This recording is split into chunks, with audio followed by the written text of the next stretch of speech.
A Rebelião das Massas, por José Ortega y Gasset. Tradução de Herrera Filho. Livro ibero-americano. Canal Le Conde. Caros ouvintes, caso gostem do que aqui é lido, por favor, adquiram o livro. Caso gostem do meu trabalho e queiram auxiliá-lo, centavos serão muito bem-vindos, podendo ser doados via Pix, Apoia-se ou Vaquinha. Os links estão todos no descritivo. Também é possível comprar livros que chegaram até mim pela lista de desejos da Amazon. E ainda é possível comprar livros através de sebos, caso queiram algum valor mais barato. Eu vejo através do sebo qual o valor e vocês me passam o valor ou então eu gero o boleto para que possam pagá-lo. Chegando o livro, poderei gravá-lo e poderemos ouvi-lo. Também peço para que, por favor, curtam, compartilhem, comentem, inscrevam-se no canal se já não o tenham feito. E também tornem-se membro aqui do canal. Há diversos valores para diversas finalidades. Faça você também como o Adilson e a Márcia. Agradeço em especial a Lena, que nos comprou este livro. A Rebelião das Massas, que agora podemos ouvir. Muito obrigada, Lena. Muito obrigada pela presença, pelos comentários e também por este livro. E obrigada a todos também pela presença. Eu desejo uma boa escuta. 10. Primitivismo e História. A natureza está sempre aí. Sustenta-se a si mesma. Nela, na selva, podemos impunemente ser selvagens. Podemos inclusive resolver a não deixar de sê-lo nunca, sem mais risco que o advento de outros seres que não o sejam. Mas, em princípio, são possíveis povos perenemente primitivos. Há-os. Breisig chamou-os de povos da perpétua aurora, os que ficaram numa alvorada estática, congelada, que não avança para nenhum meio-dia. Isso acontece no mundo em que é só natureza. Mas não acontece no mundo que é a civilização, como o nosso. A civilização não está aí, não se sustenta a si mesma. É artifício e requer um artista ou artesão. Se o Senhor quer aproveitar-se das vantagens da civilização, mas não se preocupa de sustentar a civilização, o Senhor está enfarado. A 3x2, o Senhor fica sem civilização. Um descuido e quando o Senhor olha à sua volta, tudo se volatilizou. Como se houvessem recolhido uns tapetes que tapavam a pura natureza, reaparece repristinada a selva primitiva. A selva sempre é primitiva. E vice-versa. Tudo que é primitivo é selva. Os românticos de todos os tempos se desarticulavam ante esta cena de desolação, em que o natural e infra-humano tornava a oprimir a palidez humana da mulher, e pintavam o cisne sobre Leda, estremecido, o touro com Pacify, e Antíope sob o capro. Generalizando, acharam um espetáculo mais sutilmente indecente na paisagem com ruínas, onde a pedra civilizada, geométrica, se afoga sob o abraço da silvestre vegetação. Quando um bom romântico divisa um edifício, a primeira coisa que seus olhos procuram é, sobre o acrotério ou o telhado, o amarelo Saramago. Ele anuncia que, em definitivo, tudo é terra, que por toda parte a selva rebrota. Seria estúpido rir do romântico. Também o romântico tem razão. Sob essas imagens inocentemente perversas palpita um enorme e sempiterno problema. O das relações entre a civilização e o que ficou depois dela, a natureza. Entre o racional e o cósmico. Reclamo, pois, a franquia para ocupar-me dele em outra razão e para ser, na hora oportuna, romântico. Mas agora encontro-me em faina oposta. Trata-se de conter a selva invasora. O bom europeu, entre aspas, tem de se dedicar agora ao que constitui, como é sabido, grave preocupação dos estados australianos: impedir que as figueiras ganhem terreno e joguem os homens ao mar. Pelo ano 40 e tantos, um imigrante meridional, nostálgico de sua paisagem, Málaga, talvez, Cilícia, levou para a Austrália, num vaso de barro, uma figueirazinha. Hoje, os orçamentos da Oceania sobrecarregam-se com verbas onerosas destinadas à guerra contra a figueira, que invadiu o continente e cada ano ganha em corte mais de 1 quilômetro. O homem-massa crê que a civilização em que nasceu e que usa é tão espontânea e primigênia como a natureza, e, ipso facto, converte-se em primitivo. A civilização se lhe antolha à selva, e já o disse, mas agora é preciso acrescentar algumas precisões. Os princípios em que se apoia o mundo civilizado, o que é preciso sustentar, não existem para o homem médio atual. Não lhe interessam os valores fundamentais da cultura, e não se faz solidário deles. Não está disposto a pôr-se a seu serviço. E como aconteceu isto? Por muitas causas. Mas agora eu vou destacar apenas uma. A civilização, quanto mais avança, torna-se tanto mais complexa e mais difícil. Os problemas que hoje levanta são arqui-intrincados. Cada vez é menor o número de pessoas cuja mente está à altura desses problemas. O após-guerra nos oferece um exemplo bem claro disso. A reconstituição da Europa, está se vendo, é um assunto demasiado algébrico, e o europeu vulgar revela-se inferior a tão sutil empresa. Não é que faltem meios para a solução. Faltam cabeças. Mais exatamente, há algumas cabeças. Muito poucas. Mas o corpo vulgar da Europa Central não quer pô-las sobre os ombros. E este desequilíbrio entre a sutileza complicada dos problemas e das mentes será cada vez maior se não se remedeia e constitui a mais elementar tragédia da civilização. De tanto ser férteis e certeiros os princípios que a informam, aumenta sua colheita em quantidade e em agudeza até ultrapassar a receptividade do homem normal. Não creio que isto tenha acontecido jamais no passado. Todas as civilizações feneceram pela insuficiência de seus princípios. A Europa ameaça sucumbir pelo contrário. Na Grécia e em Roma não fracassou o homem, mas seus princípios. O Império Romano finda por falta de técnica. Ao chegar a um grau de povoação grande e exigir tão vasta convivência a solução de certas urgências materiais, que só a técnica podia achar, começou o mundo a involuir, a retroceder, a consumir-se. Mas agora é o homem quem fracassa por não poder continuar emparelhado com o progresso de sua própria civilização. Causa inquietude ouvir falar sobre os temas mais elementais do dia por pessoas relativamente mais cultas. Parecem toscos labregos que, com dedos grossos e desajeitados, querem colher uma agulha que está sobre uma mesa. Manejam-se, por exemplo, os temas políticos e sociais com um instrumental de conceitos rombudos, que serviram há 200 anos para enfrentar situações de fato 200 vezes menos sutis. Civilização avançada é uma e mesma coisa com problemas árduos. Daí que quanto maior seja o progresso, tanto mais em perigo está. A vida é cada vez melhor, mas, bem entendido, cada vez mais complicada. É claro que ao complicarem-se os problemas, vão se aperfeiçoando também os meios para resolvê-los. Mas é mister que cada nova geração se torne senhora desses meios adiantados. Entre estes, para concretizar um pouco, há um banalmente unido ao avanço da civilização, que é ter muito passado às suas costas, muita experiência, em suma, história. O saber histórico é uma técnica de primeira ordem para conservar e continuar uma civilização provecta. Não porque dê soluções positivas ao novo aspecto dos conflitos vitais. A vida é sempre diferente do que foi. Mas porque evita cometer os erros ingênuos de outros tempos. Mas se o Senhor, além de ser velho e, portanto, de que sua vida começa a ser difícil, perdeu a memória do passado, o Senhor não aproveita a sua experiência. E então, tudo é desvantagem. Pois eu creio que esta é a situação da Europa. As pessoas mais cultas de hoje padecem uma ignorância histórica incrível.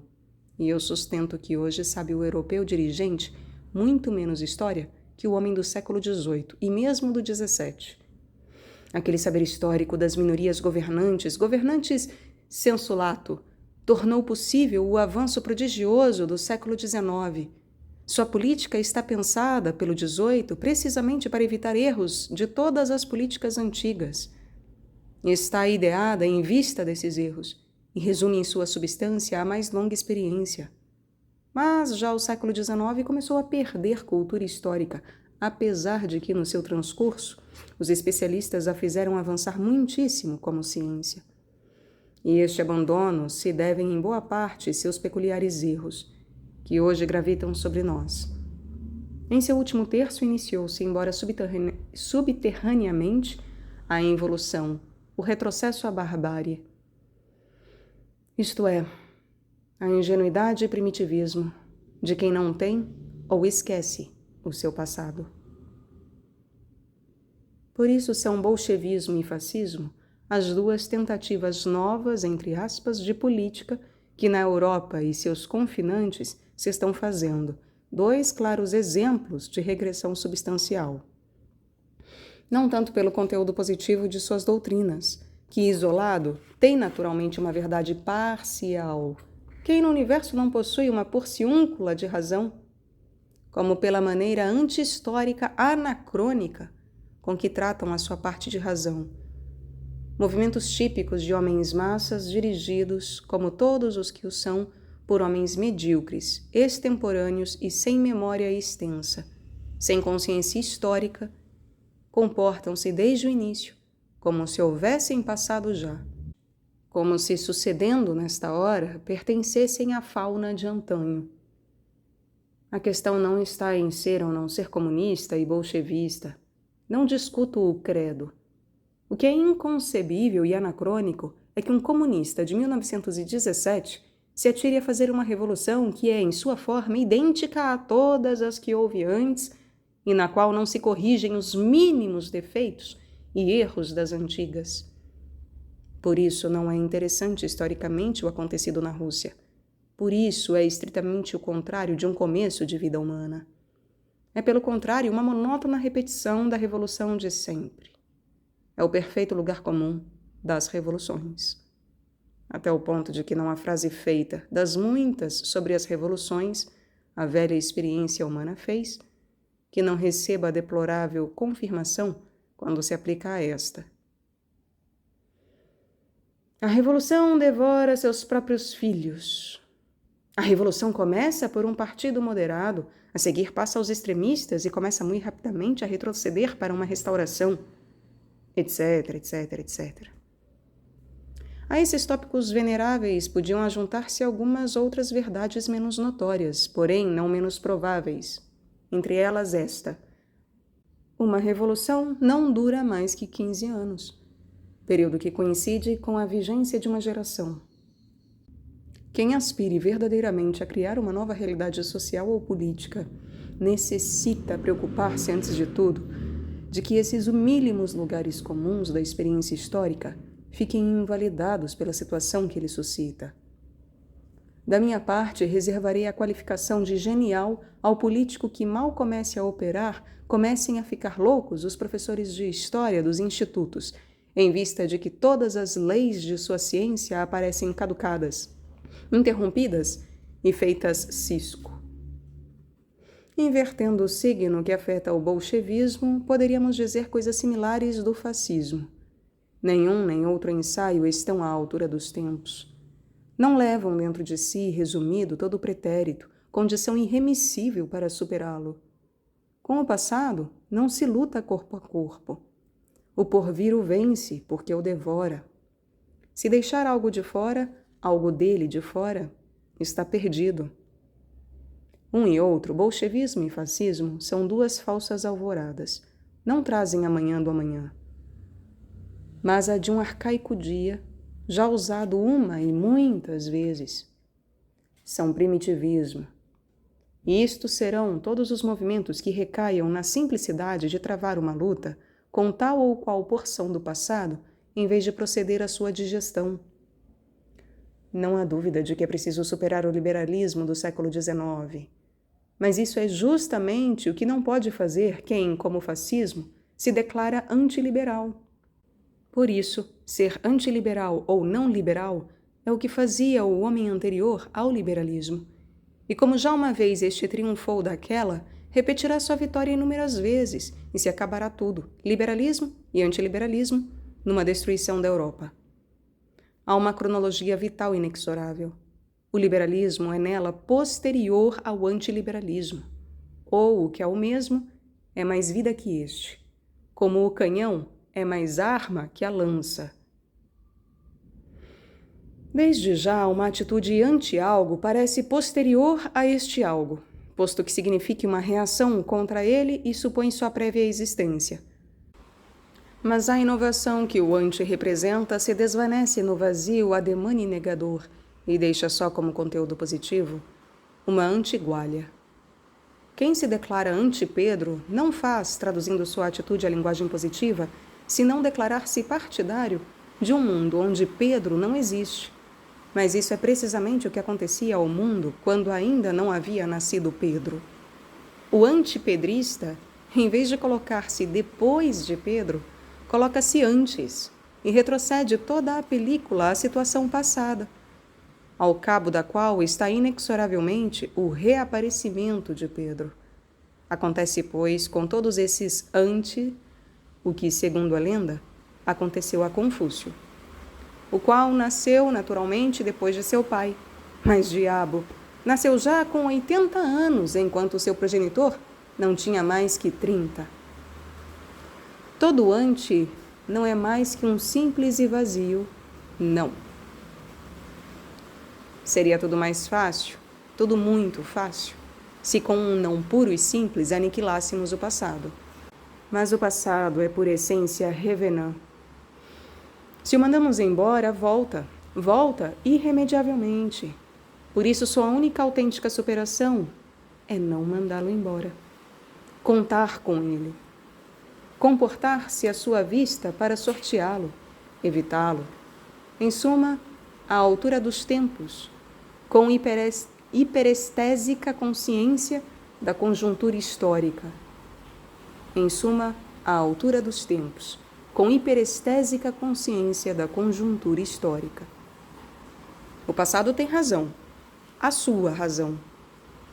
Se não se lhe dá essa que tem, voltará a reclamá-la, e de passagem a impor a que não tem. O liberalismo tinha uma razão, e essa é preciso dá-la, per secula seculorum. Mas não tinha toda a razão, e essa que não tinha é a que se devia tirar-lhe. A Europa necessita conservar o seu essencial liberalismo. Esta é a condição para superá-lo. Se falei aqui de fascismo e bolchevismo, não foi senão obliquamente, fixando-me só na sua feição anacrônica. Esta é, a meu juízo, inseparável de tudo o que hoje parece triunfar. Porque hoje triunfa o homem-massa e, portanto, só tentativas por ele informadas, saturadas de seu estilo primitivo, podem celebrar uma aparente vitória. Mas, a parte disso, não discuto agora a entranha de um nem a de outro, como não pretendo dirimir o perene dilema entre revolução e evolução. O máximo que este ensaio se atreve a solicitar é que revolução ou evolução sejam históricas e não anacrônicas. O tema que verso nestas páginas é politicamente neutro, porque alenta em extrato muito mais profundo que a política e suas dissensões. Não é mais nem menos massa o conservador que o radical. Não é mais nem menos massa o conservador que o radical. E esta diferença, que em toda época tem sido muito superficial, não impede nem de longe que ambos sejam um mesmo homem, o vulgo rebelde. A Europa não tem remissão se seu destino não é posto nas mãos de pessoas verdadeiramente contemporâneas, que sintam palpitar debaixo de si todo o subsolo histórico, que conheçam a latitude presente da vida e repugnem toda a atitude arcaica e silvestre. Necessitamos da história íntegra para ver se conseguimos escapar dela e não recair nela.